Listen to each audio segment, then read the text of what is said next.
It's like a live-action Frozen meets Merida from Brave meets the world of Snow White. Didn't Disney already do this with Once Upon a Time? Wait, this is Universal? Okay, now I'm really confused.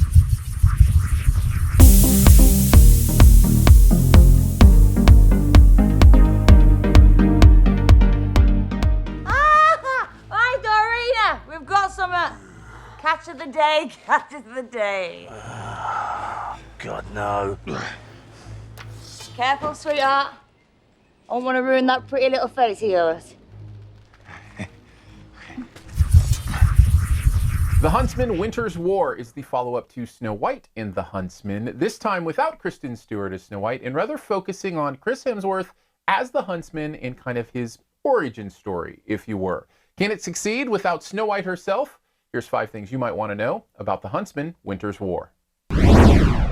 So let's start with what does work about the Huntsman. I think these female leads are spectacular.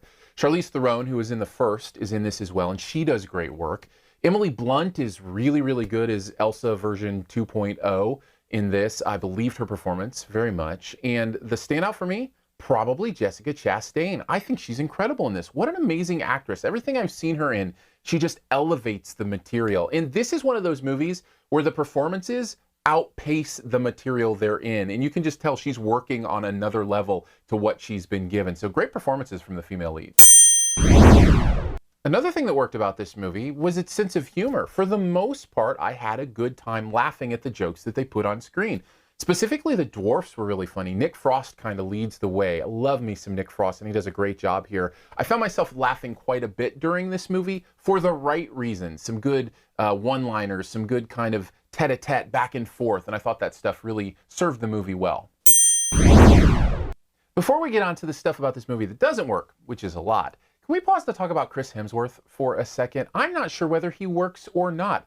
I like him. He's very likable when you see him on screen, but there's something that's becoming very bland about his performances. I haven't seen that spark from him where I go, oh, that's an amazing performance. I just see a likable guy on screen who kind of fills a role. In fact, in this, I felt like Jessica Chastain so acted circles around him that it started to really pick up on his flaws.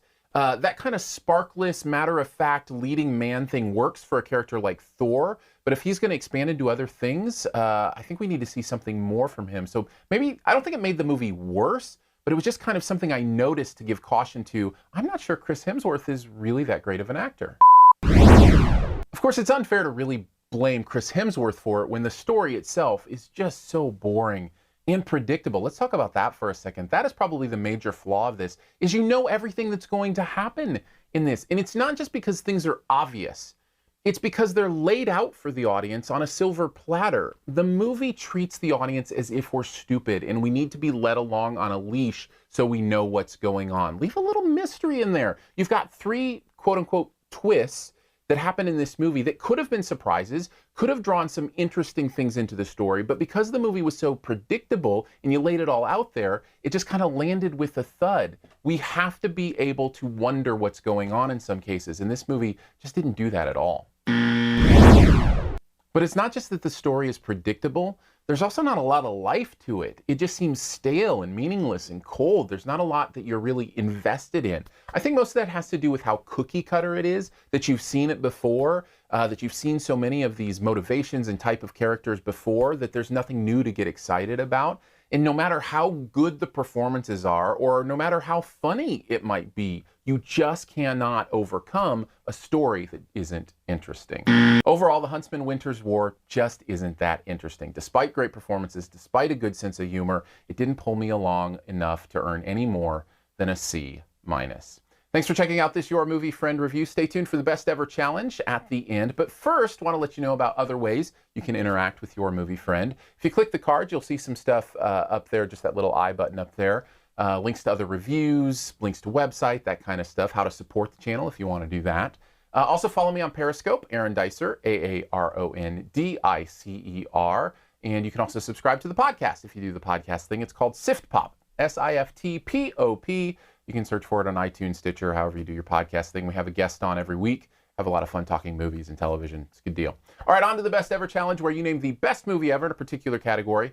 Also try to identify my choice. What is the best movie ever where the star of the original wasn't in the sequel? Since Kristen Stewart wasn't in this sequel, what do you think? Mine is the one where they're no longer searching for the one-armed man. Take a guess at mine in the comments. Leave your choice there as well. And as always, here's 5 extra seconds to hit subscribe. Just click on the Your Movie Friend logo right down in this corner with your mouse. You know, just kind of go over there. Or your finger. You know, if you're on a touch screen, just touch it. It's right here. There you go.